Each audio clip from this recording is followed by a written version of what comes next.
Hi hello नमस्कार, कसे आहात? मी सुप्रिया, तुमचं माझ्या न्यू ब्लॉगवरती खूप खूप स्वागत आहे. तर मंडळी, आज आहे मंगळवार आणि आता मी आले आहे बाहेर.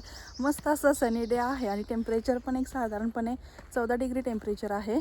मी जिथे रेग्युलर ब्लॉग बनवते मी तिथे आलेले आहे. आमच्या इथे रूमच्या इथे जंगल आहे तिथे. तर मध्यंतरी काही दिवसामध्ये ना, म्हणजे पाठीमागे स्नोचे डेज असल्यामुळे, थंडी असल्यामुळे ना, झाडांची पालवी पूर्णपणे गळून गेली होती आणि झाडे अशी पूर्ण मोकळी दिसत होती. पण आता काही दिवसामध्येच ना, झाडाला आता छान छान अशी पालवी फुटायला सुरुवात झालेली आहे. मी तुम्हाला एकदा दाखवते कसं दिसतंय सगळं ते. मार्चपासून ना स्प्रिंग डे चालू झालेले आहेत आणि स्प्रिंग डे चालू होऊन एक जवळपास ना एक 15-1 दिवस झालेले आहेत फक्त. आणि तोपर्यंत झाडांना एवढी छान अशी पालवी फुटलेली आहे आणि अजून इथून पुढे पण आता भरपूर दिवस असंच ऊन वगैरे असणार आहे, त्यामुळे खूपच छान दिसणार आहे. त्यावेळेला पण मी तुम्हाला नक्की दाखवेन हे. तर तुम्हाला हे कसं वाटलं मला प्लीज कमेंट करून सांगा. बऱ्यापैकी लोक इथे वॉकला वगैरे रनिंगला आलेली दिसतात आहे. तर इतर दिवशी दिसत नाहीत, पण आज ऊन आहे त्यामुळे बरेच लोक बाहेर दिसतात आहे. तर मी पण म्हणलं चला आता ऊन आहे तर आपण पण एक छान असा राऊंड मारून येऊयात, ऊन पण भेटेल आणि छान असा व्हिडिओ पण बनवूया. त्या व्हिडिओचा आपला टॉपिक म्हणजे एम्प्लॉयर वर्क परमिट अप्लाय कसा करतो. म्हणजे इथे लक्झेंबर्गमध्ये जर जॉब करायचा असेल तर तुम्हाला वर्क विजा कसा मिळतो याच्यावरती मी तुम्हाला डिटेलमध्ये सांगणार आहे आज. तर पाठीमागे मी एक ब्लॉग अपलोड केलेलाच आहे की लक्झेंबर्गमध्ये जर तुम्हाला जॉबसाठी अप्लाय करायचं असेल तर मी बऱ्याच त्या गोष्टी त्याच्यामध्ये सांगितलेल्या आहेत. म्हणजे जशा की वेबसाईट कोणत्या आहेत, स्किल्ड आणि नॉन स्किल्ड लोकांसाठी कोणकोणत्या जॉब प्रोफाईल आहेत, म्हणजे जॉब्स आहेत, त्यांच्यासाठी मिनिमम वेजेस किती आहेत, हे सगळं मी सांगितलेलं आहे. साधारणपणे कंपनी कसं वर्क परमिट अप्लाय करते हे सगळं मी सांगितलेलं आहे. पण तरी पण मी आजचा ब्लॉग वर्क परमिट कसा मिळतो ह्याच्यावरती मी तुम्हाला डिटेलमध्ये सांगणार आहे.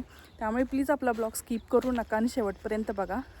तर कसं आहे ना, जेव्हा तुम्ही लक्झेंबर्गमध्ये एखादा जॉब सर्च करता किंवा तुम्हाला लक्झेंबर्गमध्ये जॉब मिळतो, त्याच्यानंतर सगळ्यात महत्त्वाचे आणि इम्पॉर्टंट स्टेप म्हणजे काय तर वर्क परमिट, जे की आपल्याला इथे येण्यासाठी गरजेचं असतं. मग वर्क परमिट हे कसं मिळतं, त्याच्यासाठी काय काय प्रोसेस असते, इझी आहे का वर्क परमिट मिळणं, हे मी तुम्हाला आता स्टेप बाय स्टेप सांगते. तर बघूया पहिली स्टेप काय आहे ते. सगळ्यात पहिली स्टेप म्हणजे जॉब ऑफर मिळणे. तर लक्झेंबर्गमध्ये ना जॉब ऑफर मिळणे खूप म्हणजे खूप कठीण आहे. नाही असं नाही, पण मिळतं, पण त्याच्यासाठी खूप पेशन्स लागतात, खूप ट्राय करावं लागतं. तर जेव्हा तुम्हाला लक्झेंबर्गमध्ये तुम्ही एखाद्या कंपनीमध्ये इंटरव्ह्यू देता, तुमचं सिलेक्शन होतं, त्याच्यानंतर तुम्हाला ना कंपनीकडून एक ऑफिशियल लेटर मिळतं, तुमचं जॉईनिंग लेटर असतं ते. तर ते लेटर एवढं महत्त्वाचं असतं ना, ऑफर लेटर असल्याशिवाय तुम्ही वर्क परमिटसाठी अप्लाय करू शकत नाही. हे सगळ्यात महत्त्वाचं आहे. आणि कंपनीच्या वेबसाईटवरून कंपनीकडून तुम्हाला हे मिळालेलं असावं आणि हे फेक नसावं, तेव्हाच तुम्हाला हे वर्क परमिटसाठी तुम्ही पुढे अप्लाय करू शकता. आता सेकंड स्टेप कोणती, तर लेबर मार्केट टेस्ट म्हणजेच EU रूल, जो की लक्झेंबर्गमध्ये खूप म्हणजे खूप महत्त्वाचा आहे. कारण हा गव्हर्नमेंटचा रूल आहे जो सगळ्या कंपन्यांना फॉलो करावा लागतो आणि सगळ्या कंपन्या करतात सुद्धा. तर याच्यामध्ये काय होतं मी तुम्हाला एक्सप्लेन करते. तर लक्झेंबर्गमध्ये एखादी कंपनी आहे आणि एखाद्या कंपनीमध्ये जॉब ओपनिंग निघालेली आहे किंवा एखाद्या प्रोफाईलसाठी ओपनिंग आहे. तर याच्यामध्ये काय होतं ना, पहिल्यांदा एम्प्लॉयरला ती जी जॉब व्हॅकन्सी आहे ना, ती लक्झेंबर्गची जी ॲडम म्हणून वेबसाईट आहे, ऑफिशियल वेबसाईट आहे, त्याच्यावरती ती जॉब व्हॅकन्सी पब्लिश करावी लागते काही डेजसाठी किंवा काही वीकसाठी. मग त्याच्यामध्ये ना EUचे कॅन्डिडेट अप्लाय करतात जॉबसाठी. मग एम्प्लॉयर त्या लोकांचे इंटरव्ह्यू वगैरे घेतात आणि बघतात की त्यांना जसं त्यांच्या जॉब प्रोफाईलसाठी योग्य कॅन्डिडेट मिळतो आहे का, योग्य ते स्किल असलेले, एक्सपिरियन्स असलेले. जर त्यांना लक्झेंबर्गमध्ये असा कॅन्डिडेट भेटला नाही तर मग ते बाकीच्या EUच्या कंट्रीमध्ये सर्च करतात. म्हणजे जे युरोपमधील बाकीच्या कंट्री आहेत त्याच्यामध्ये सर्च करतात. जर त्यांना युरोपमध्ये सुद्धा असा कॅन्डिडेट भेटलाच नाही स्किल असलेला, एक्सपिरियन्स असलेला, मग तुमचा नंबर लागतो. मग तेव्हा एम्प्लॉयर काय करतो की ॲडमला तसं प्रूव्ह करतो की आम्ही जॉब ओपनिंग केली होती, ॲडमवरती पब्लिश केली आणि आम्हाला योग्य ते स्किल असलेला कॅन्डिडेट भेटला नाही युरोपमध्ये वगैरे. मग तसं ते प्रूव्ह केल्यानंतर मग ॲडम एक सर्टिफिकेट देतं की बाबा हा जॉब EU कॅन्डिडेट करू शकत नाही आहे, तुम्ही दुसरा नॉन EUच्या कॅन्डिडेटला हायर करू शकता, बघू शकता. मग असं ॲडम असं एक कन्फर्मेशनचं लेटर त्या कंपन्यांना देते की तुम्ही बाहेर सर्च करू शकता म्हणून. तर मग जेव्हा कंपनीला किंवा एम्प्लॉयरला असं ॲडमकडून जेव्हा कन्फर्मेशनचं लेटर मिळतं की तुम्ही नॉन यूच्या कॅन्डिडेटला हायर करू शकता. मग त्यावेळेला ती कंपनी काय करते, एम्प्लॉयर काय करतो की ती जी जॉब वॅकन्सी आहे, ओपनिंग आहे, ती लिंक्डइनवरती पोस्ट केली जाते, जेणेकरून आपण तिथे अप्लाय करतो, आपण सर्च करतो आणि तिथे नंतर आपल्याला जसं आपलं स्किल मॅच झालं की आपण अप्लाय करतो. तर ही सगळी झाली इथपर्यंतची प्रोसेस की म्हणजेच काय तर लेबर मार्केट टेस्ट. म्हणजेच थोडक्यात काय तर तुम्हाला मी आत्ता सांगितलं की आपला नंबर कधी लागतो. इथे लक्झेंबर्गमध्ये जेव्हा जॉब ओपनिंग निघते त्यावेळेला पहिल्यांदा यूच्या कॅन्डिडेटला फर्स्ट प्रायोरिटी दिली जाते आणि जर त्यांना असा मॅच असा कॅन्डिडेट जर भेटला नाही तर मग आपला नंबर लागतो, म्हणजेच नॉन यूच्या कॅन्डिडेटचा नंबर लागतो. ह्यालाच लेबर मार्केट टेस्ट म्हणतात. आता तिसरी स्टेप म्हणजे जॉब इंटरव्ह्यू आणि वर्क परमिट. तर कसं होतं, एखादी अशी लक्झेंबर्गमधील कंपनी असू दे, त्यांनी जर असं लिंक्डइनवरती जॉब पोस्ट केला असेल तर आपण कसं आपली स्किल जर त्या जॉब प्रोफाईलला मॅच होत असेल तर आपण अप्लाय करतो. एम्प्लॉयर तुमचं इंटरव्ह्यू शेड्यूल वगैरे करतो, तिथून तुम्ही इंटरव्ह्यू देता. त्यांना जर तुमचा इंटरव्ह्यू चांगला वाटला, स्किल मॅच झाले, एक्सपिरियन्स चांगला आहे, हे सगळं झालं आणि तुम्ही सिलेक्ट झाला की तिथून तुम्हाला ऑफर लेटर मिळतं, जॉईनिंग लेटर मिळतं. जे की मी तुम्हाला आधी सांगितलं होतं की वर्क परमिटसाठी ऑफर लेटर हे सगळ्यात महत्त्वाची गोष्ट आहे. ऑफर लेटरशिवाय वर्क परमिट मिळत नाही आणि अप्लायसुद्धा करू शकत नाही. तर हे झालं. अजून एक म्हणजे कसं, वर्क परमिटसाठी आपण स्वतःही अप्लाय करू शकतो, पण आपण एकटे अप्लाय करू शकत नाही. त्यासाठी तुम्हाला एम्प्लॉयरचा सपोर्ट खूप गरजेचा आहे.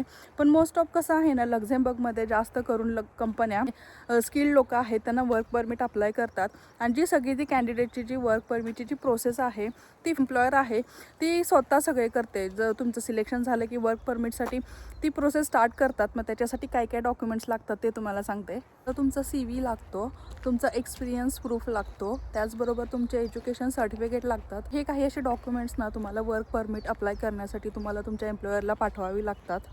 त्याचबरोबर ना एम्प्लॉयरलासुद्धा काही डॉक्युमेंट्स इमिग्रेशन ऑफिसमध्ये सबमिट करावे लागतात. तर एम्प्लॉयर कोणकोणते डॉक्युमेंट्स सबमिट करतो ते सांगते. तर साधारणपणे ना एक एम्प्लॉयमेंट कॉन्ट्रॅक्ट असतं ते एक सबमिट करतात. दुसरं तुमचं जे जॉब डिस्क्रिप्शन आहे ते सबमिट करतात. तिसरं डॉक्युमेंट तुमचे सॅलरी डिटेल्स असतात ते सुद्धा सबमिट करतात. आणि फोर्थ डॉक्युमेंट जे ॲडमकडून त्यांना भेटलेलं असतं की ह्या जॉबसाठी EU कॅन्डिडेट नाही आहे आणि त्यामुळे नॉन EU कॅन्डिडेट हायर केलेला आहे. तर हे सगळे डॉक्युमेंट्स ना इमिग्रेशन ऑफिसमध्ये एम्प्लॉयर सबमिट करतो. त्याच्यानंतर ना इमिग्रेशन ऑफिसमध्ये हे सगळे डॉक्युमेंट चेक केले जातात, व्हेरीफाय केले जातात. याला साधारणपणे ना 3 ते 4 महिने लागतात ह्या सगळ्या प्रोसेसला. आणि त्याच्यानंतरच तुम्हाला वर्क परमिट मिळते. आणि त्याच्यानंतर मग वर्क परमिट मिळाल्यानंतर तुम्ही तुमचा स्वतः विजा वगैरे काढता, विजासाठी अप्लाय करता आणि नंतर मग तिथून तुमचा विजा आल्यानंतर तुमचं जे काही आहे जॉईनिंग डेट वगैरे म्हणा किंवा तुमचं इकडे यायचं जे काही जॉईनिंगचं वगैरे असेल त्याच्यानंतर तुम्ही इथे येतात. तर ही झाली सगळी प्रोसेस वर्क परमिट कसं मिळतं त्याची. मी तुम्हाला आता वर्क परमिट कसं मिळतं, जॉब कसा मिळतो, कुणाला आधी फर्स्ट प्रायोरिटी दिली जाते, हे सगळं मी तुम्हाला ह्या व्हिडिओमध्ये एक्सप्लेन केलेलं आहे. बरेच यूट्यूबवरती कसं लोक करतात ते की छान छान असे व्हिडिओ बनवतात, तुमच्याकडून सुद्धा पैसे घेतात. काही यूट्यूबरचं चाललेलं आहे तसं.